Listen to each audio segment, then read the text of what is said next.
Good morning guys, sa ngayong umaga, ito na naman tayo sa likod. Ayan, kung nakikita nyo, ayan, may bago na naman akong harvest na konti lang. Madami ngayon yung bunga nung na nakuha natin.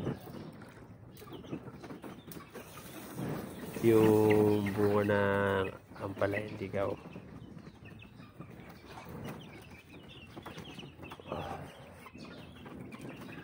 So ayan, nakakuha tayo ng piraso tsaka yung pako. Ay, may natira pa naman doon, di ko naman nakaubos yung pako kagahapon, so isasama ko na lang yan doon. Tapos ito usual kaga natin kasi may mga bagoong pa tayo doon. Mamaya sausaw na lang ulit natin sa bagoong yan. So ayan, ang dami na naman uling talbos ng hindi naman maagad. Ayan, yung tataba. O, nakita nyo ba? Diba? Ang palayan ligaw po yan. Pero tignan nyo naman yung dahon yan. Ang lalapad. Diba? Sa kasi yung pinakapuno niya, ayun lang, sa may tabi lang ng kulungan ng manok. Siyempre, yung dumi ng manok dyan, pataba na sa kanila. So, ayan. Ayun, naglaglag na yung bunga. Pag ayun, tutubuan na naman yun. Ayun, tataba po ng pinakadahon. Mga ampalaya natin.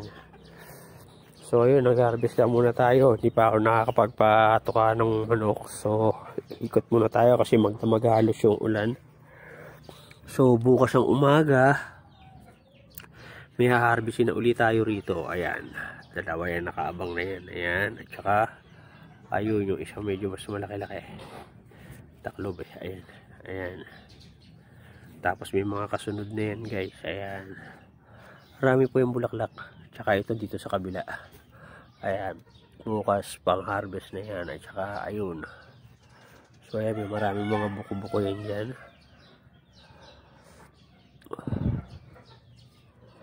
So antayin natin yan na kami uud na malaki. Hanapin natin yung uud na maya. Kasi ayan, may dumi po siya na malaki. So hanapin natin yung uud kung nasaan. At ating tsutsugiin. Ayan, ang tataba ng dumi ng uud. Wala naman dito sa dulo. Ayun yung dumi niya. Ayun, nakita ko na po siya. Ayan, isang napakalaking higad. Ayun, so dapat patayin na natin dahil delikado po yan, kakapal.